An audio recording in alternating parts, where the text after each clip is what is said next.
Bismillahirrahmanirrahim. Assalamualaikum warahmatullahi wabarakatuh. Bagaimana kabarnya kakak-kakak kelas 8? Alhamdulillah, semoga kita semua selalu dalam keadaan sehat walafiat dan selalu dalam perlindungan Allah Subhanahu wa Ta'ala. Dan pastinya kakak-kakak dimanapun berada tetap semangat meraih bintang di masa pandemi dengan berprestasi. Dan jangan lupa berusaha, bekerja keras yang diiringi dengan doa.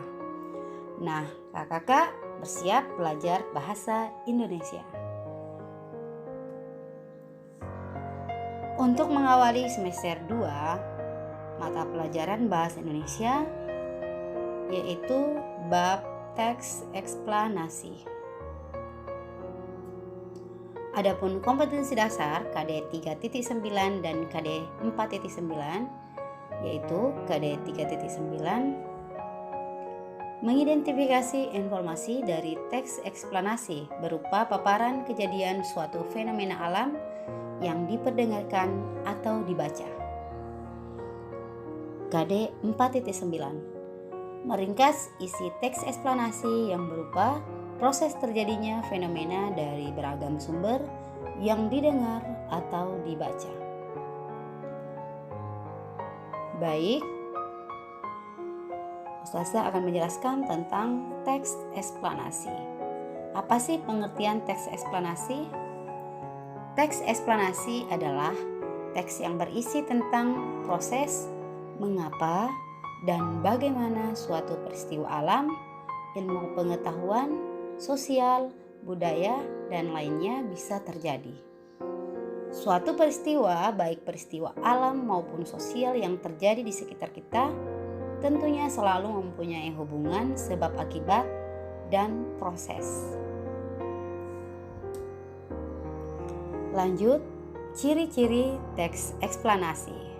Yang pertama, memuat informasi berdasarkan fakta atau bersifat faktual. Kedua, berisi informasi yang bersifat keilmuan. Dan yang ketiga, menjelaskan proses terjadinya fenomena alam atau sosial. Lanjut, secara umum jenis-jenis teks eksplanasi.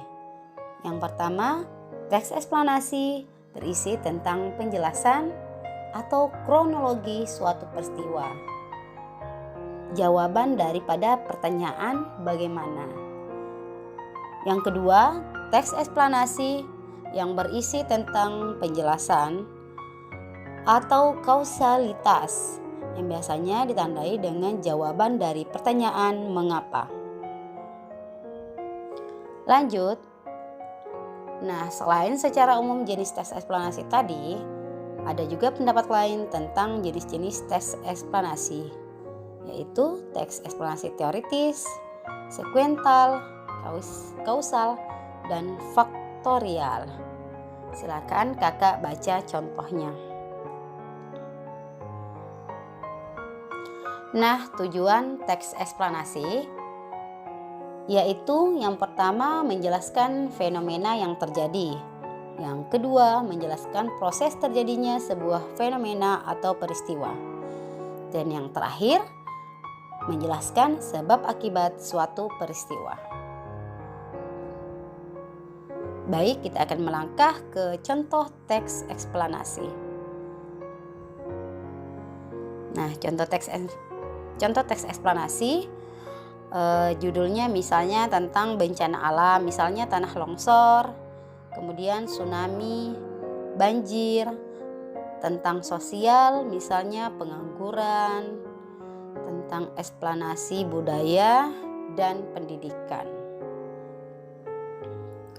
Nah, dalam gambar di sini ada contoh teks eksplanasi fenomena alam seperti terlihat di gambar, yaitu tentang peristiwa tanah longsor. Nah, di gambar kedua, contoh teks eksplanasi tentang banjir, kemudian ada contoh teksnya. dengan judul Kota Jakarta Menjadi Langganan Banjir. Kota Jakarta senantiasa sudah menjadi langganan banjir tiap tahunnya.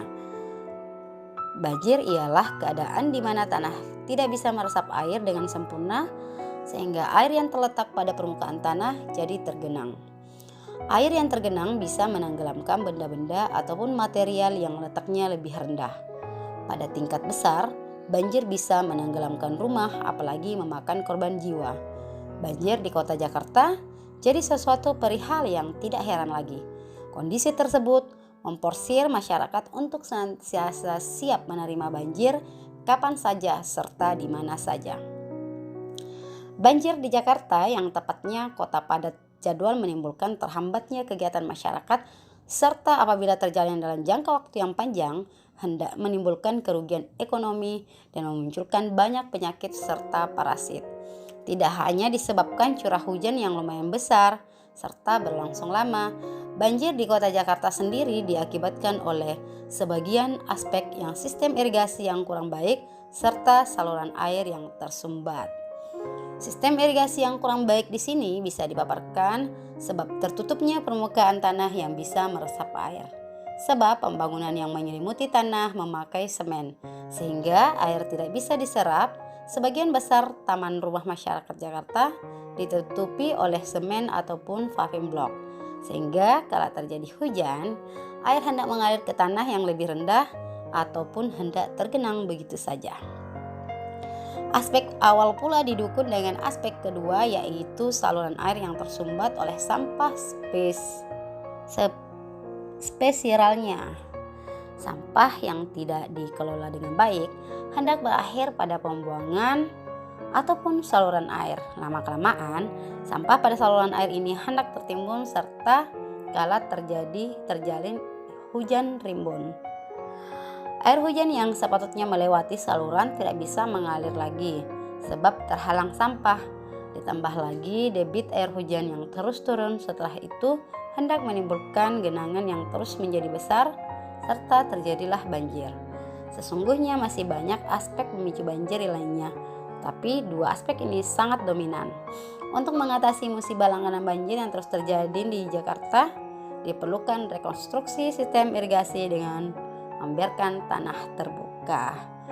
Nah, itu tadi yang saya sudah bacakan contoh daripada teks eksplanasi tentang banjir. Tentunya kakak-kakak sudah menyimak, ada di beberapa paragraf ditemukan penyebab-penyebab terjadinya banjir dan bagaimana proses sehingga banjir bisa menggenang kota Jakarta sampai-sampai kota Jakarta dikatakan kota langganan banjir. Baiklah kakak-kakak, sampai di sini pertemuan kita hari ini.